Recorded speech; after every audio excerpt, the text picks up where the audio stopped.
part 2. Welcome back to CBS Mornings, where we have more on the emotional custody battle over a little girl rescued by American forces after a 2019 raid in Afghanistan. The child, known as Baby L, is now 3.5 years old, and she's been adopted by an American military family. But an Afghan couple say that they are the child's rightful family, and they accuse the American Marine and his wife of unlawfully taking custody of her. The American couple spoke with senior investigative correspondent Catherine Herridge in their first TV interview, and Catherine joins us now with part 2 of Baby L's story. Catherine, I've been talking about this for 24 hours now. I can't wait to see what part 2 brings. Thanks and good morning. When Joshua and Stephanie Mast met the Afghan couple caring for Baby L, it was clear to both families they were not on the same page. The controversy and confusion around Baby L is rooted in 2 very different accounts of how her adoption happened. As the Taliban swept through Afghanistan, the Masts frantically worked to get the child out. They arranged for the Afghan couple to bring Baby L to the U.S. In August 2021, the Masts and the Afghan couple met face-to-face for the first time at Ramstein Air Base in Germany. The Afghan woman was pregnant at the time. We were cleared to take her in Germany, and we chose to let her process through. He kept conveying, like, my wife is attached to the child, but when she has her baby, she'll be fine.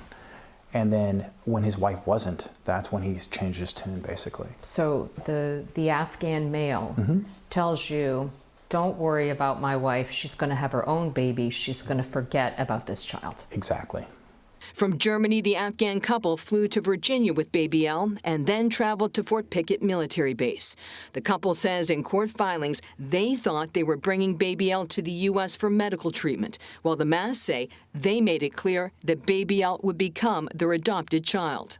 Did you feel that you effectively communicated that you had custody of this child and that you were legally responsible for the child in the U.S. courts? Absolutely. I mean, they used her military ID and her U.S. name and identity to get to America. It wasn't just medical care. And so when he, throughout the course of the crisis, he's like, so could she go to university? And we're like, absolutely. So the understanding was very clear that it was a long-term commitment throughout the course of a childhood all the way to adulthood. The child was transferred from the Afghan couple to the Masts at Fort Pickett. By all accounts, the encounter was fraught. The Afghan woman broke down in tears and begged Mast not to take the child. I was in the car, and so the State Department representative brought her out to me, and I could hear an urgency in her voice. So I said, is everything okay? And she's like, no, they're getting a little emotional. And then Joshua came out about 5 minutes later and upset, just visibly just bothered. And he said that was the hardest thing I've ever had to do. Court records indicate the Afghan woman became depressed and suicidal after the transfer. While the Afghan couple has declined repeated interview requests from CBS News, in October the woman told the Associated... Why has CBS chosen to take the side of the kidnappers in this situation? It's kind of weird. It's not even. It's like very odd.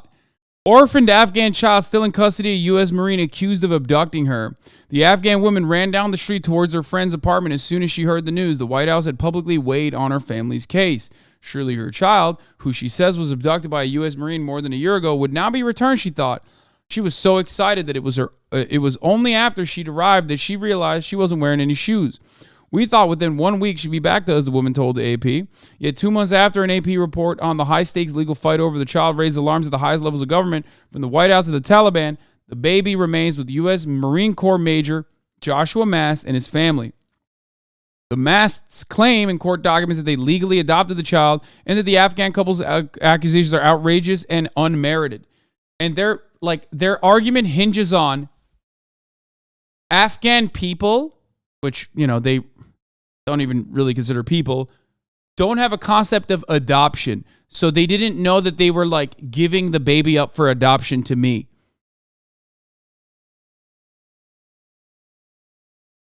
That's it.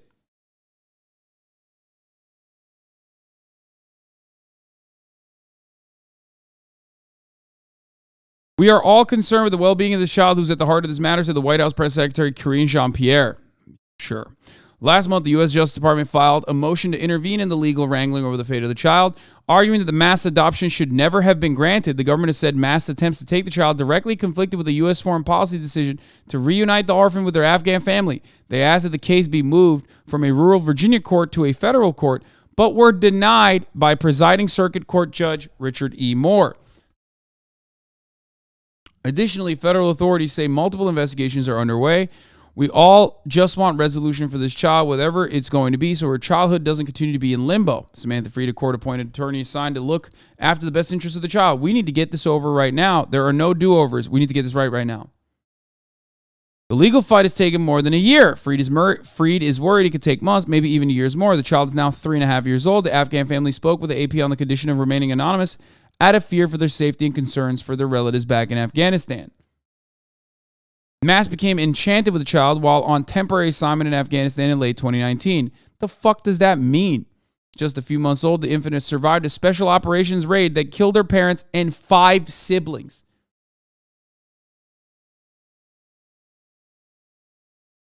This guy killed this little baby's parents and 5 fucking siblings and was like, I'm kidnapping. I'm taking this one home with me.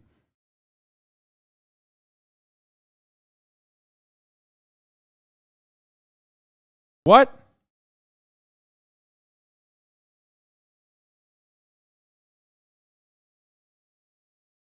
Oh, this is the guy. This is the guy that also refused for the federal government to step in on this case, by the way. Same judge, I guess. So if you want to understand what his perspective on the matter is going to look like, I mean, what do you think? Wait, I don't think that guy was a part of the raid, but his homies were. I think this was a guy who came in after, right? I don't think he was a part of the raid, personally. As she recovered from injuries in a U.S. military hospital, the Afghan government and International Committee of Red Cross identified her relatives and through meetings with the State Department arranged for their reunification. Child's cousin and his wife, young newlyweds without children yet on their own, wept when they first saw her, they said. Taking her in and raising her was the greatest honor of their lives. Yeah, it was a special forces raid, and then this Marine decided to adopt this baby. Well, not adopt, kidnap the baby. Let's use the correct term here. Nonetheless, Mass, in spite of orders from the military officials to stop intervening, was determined to take her home to the United States. He used his status in the military, appealed to political connections in the Trump administration, and convinced the small-town Virginia court to skip some of the usual safeguards that govern international adoptions. Finally, when the U.S. military withdrew from Afghanistan last summer, he helped the family get to the United States. After they arrived, they say, he took the baby from them at Fort Pickett, Virginia Army National Guard Base. They haven't seen her since and are suing to get her back. The family's accounts is that they wanted to, they claim that they gave the baby so that he could take medical care of her. I think that's what they said, right? The Afghan woman gave birth to a daughter just weeks after the girl they'd been raising was taken away from them. Every time they buy an outfit or a present for their daughter, they buy a second matching one for the child they pray will come back to them soon. The Masts did not respond to repeated requests for an interview. Didn't they plan to toss her in the river, baby terrorist? Brother, that is literally the fucking, that's the CBS take. That's the Afghan forces that, are not exactly great, as we all know. That's the claim that the American forces made, saying that the Afghans on the joint conducted raid on this fucking compound decided to throw the baby in the river. This is way past that, okay? Yeah, the baby had a skull fracture and second-degree burns from the attack. They used the damage that the attack that killed her family they used that as a reason to take her. How fucking insane. 5 siblings dead, parents dead in the fucking joint attack, okay? And then the people that killed the parents and that killed the fucking 5 siblings turn around and go, oh, this baby, and injured the baby, okay? Decide, hey, we gotta fucking heal this baby. And that's what they use to kidnap this child. In court filings, Mass says he acted admirably to bring the child to the United States and care for her with his wife. They say they've given her a loving home and have done nothing but ensure she receives the medical care she requires at a great personal expense and sacrifice. Mass celebrated his adoption of the child, whose Afghan family is Muslim, as an act of Christian faith. Oh my God, he's such a gross freak, dude. Woo.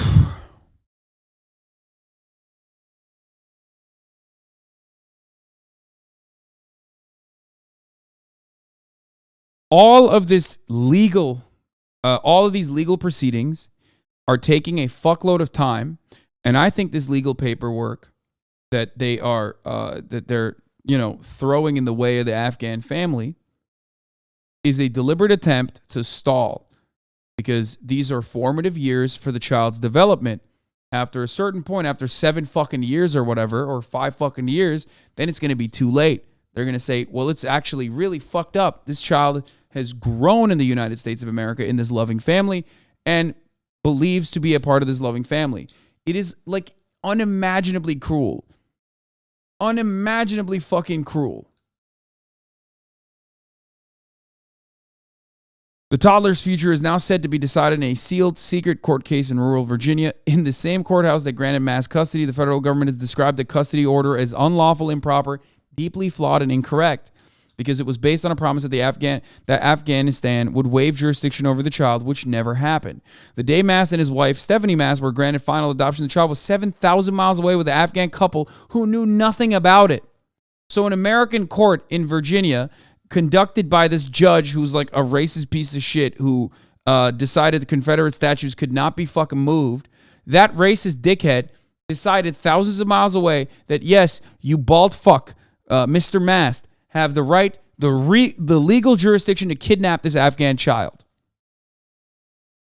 So then they brought the family to America.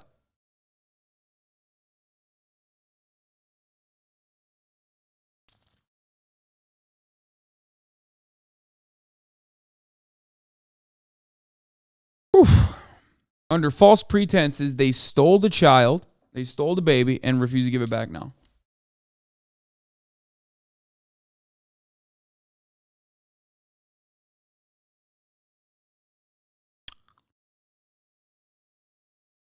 That's it.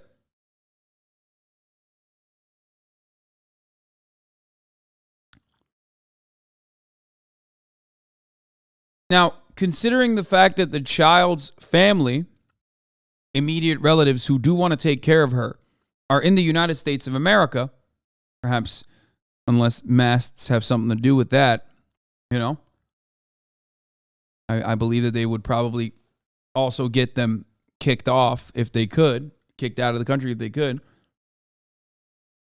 You might be asking yourself the understandable question, why the fuck does this American family have to take care of this baby when the Afghan family's here? Well, to that, I have an answer for you. It's, I just want to keep the baby. That's it. That's the argument.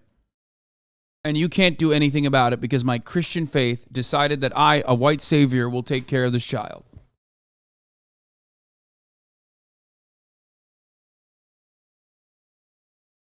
That's it. That's literally the only argument here.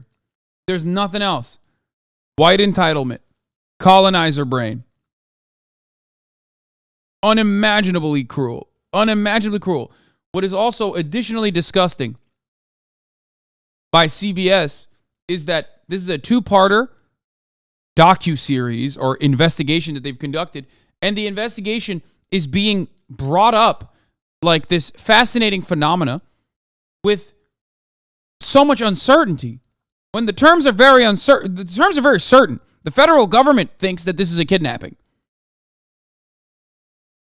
They think this is unjustifiable. Think about that. The American federal government thinks this is unacceptable. But CBS News is doing everything they can to do agitated propaganda. That's how this fucking shit works. Associated Press, our hearts are broken. We have no plans for a future without her. In messages reviewed by CBS News, the Afghan man told an interpreter that he felt, quote, betrayed by MAST. The couple also claims in court documents that the MAST fraudulently obtained a passport for the child. How do you respond to allegations that your family kidnapped the child? I would say they're false. We have been honest about who we are and our concerns over the child from the very first day. According to court documents, the Afghan couple eventually relocated to Texas. The woman gave birth to a daughter not long after Baby Elle was transferred to the MAST. She told the Associated Press that every time she buys an outfit or present for her daughter, they buy a matching one for Baby Elle. For the last 16 months, Baby Elle has lived with the MASTs and their 4 sons. Why are you sharing her story now? I think the reason that we chose to do PR, that's it. That's it. That's why they're talking about it, because it's PR. They know the court case is like open and shut, and they want to do PR, and they know that CBS is a perfect outlet that will do this white supremacist agitated propaganda. They will do the public relations for them. Look at this beautiful white couple. Look at this beautiful white Christian thing that they did. Unimaginable, dude. Like forgetting to run the top of the hour ad break and running it 13 minutes in. Just so fucking stupid.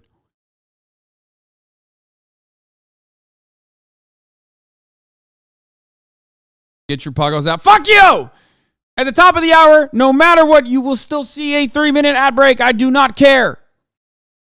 You will see it unless you subscribe. You can be mad at me, but if you subscribe, you won't see the top of the hour ad break. That's right.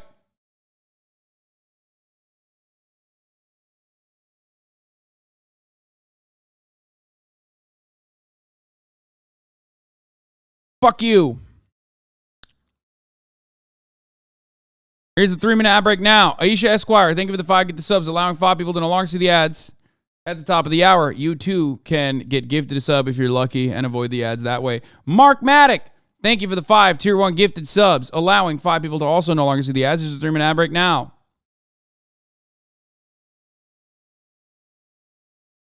speak up finally is just to tell the real story. We're not out to chase down the allegations or what has been said about us, but just to share from the heart what she's gone through, what our family's gone through, and why we did what we did. Mm-hmm. So to be clear, you wanted to stay in the background, but there was a tipping point. What was the tipping point? I think when the Taliban calls you out by name and agrees with your opponents about what should happen to this little girl, that's the point where we're going to start fighting back. Joshua must. Last fall, the Taliban posted a video claiming Joshua Mast, quote, forcefully took Baby Elle. They vowed to seriously pursue the issue with American authorities. So the child is, quote, returned to her relatives. The U.S. State Department told CBS News that reuniting the child with the family members in Afghanistan was the right thing to do. Our position at that time, as well as our position now, is straightforward. In court papers, the Justice Department also said granting the Mast custody and adoption of the baby are contrary to the foreign policy interests of the United States, and Mast's actions were in violation of Virginia law. In the court filings, the federal government has called the custody order unlawful and improper. Sure. What's your response? I vehemently disagree with that characterization of it. I don't think any child should be turned over without a DNA test. The then Afghan government determined the husband to be the baby's first cousin. But a Virginia judge in the adoption case recently found there was no DNA evidence presented to show any likely family relation because the Afghan couple had resisted DNA testing. How do you explain the refusal? How do I explain it? First, I think they know that they're not biologically related. All right, first official write-up. As the case plays out in the courts, the Mast priority, they say, is keeping Baby Elle safe. What's at stake? Her future, absolutely her life. I would say that her everything is at stake. And so we're going to continue to defend her just like we would any of our other children. The Virginia judge also found that the Afghan couple can challenge the final adoption because they cared for the child for 18 months, but noted there are still questions to be answered on both sides.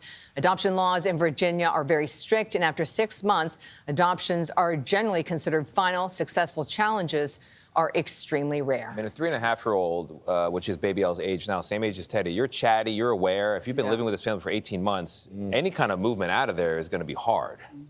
But on the contrary, they spent nearly the same amount of time living with the Afghan family, right? But So at a younger age. At a much younger age. But the Afghan family doesn't want to present any DNA evidence, number one. And number two, this only became an issue because both of her parents, excuse me, were killed in the war. Correct. So that's why she's an orphan. And as Gail mentioned yesterday, things can't get lost in translation. Yeah. But it seems like there's so much he say, she say with how their accounts aren't matching up. This is wild, dude. There is no he said, she said in this situation. It's literally he said versus everybody else who's correct. And everybody else also includes the Afghan government, the family members, the immediate family members of the baby, and I cannot believe I'm saying this, the motherfucking American federal government, dude. Their approach is one of the weirdest things I've ever seen in a story like this. You can tell they sat there talking about it forever yesterday off camera. It is so weird. Like, why are they doing this? Why did they choose to take on the story with this kind of coverage? Why are they trying to cast doubt over this when it's like pretty clear what the fuck's going on here? When it comes There are to a lot the of families. conflicts in the accounts. We could be looking at state and federal trials within the next year and a half. Whatever the outcome, it's likely it could be appealed, so it's shaping up to be a years-long process. What I would say is that it's clear from our reporting that so many parties are invested in this child. Yeah. The Afghan Yeah, family. So many parties are invested. I mean, it's crazy. Bro, that's wild. This is insane. There is no other circumstance. Thyroparathyroidecto? Thank you for the 10 gifted subs. What the fuck does that even mean? Thyroparathyroidecto? I don't even know how to fucking read that.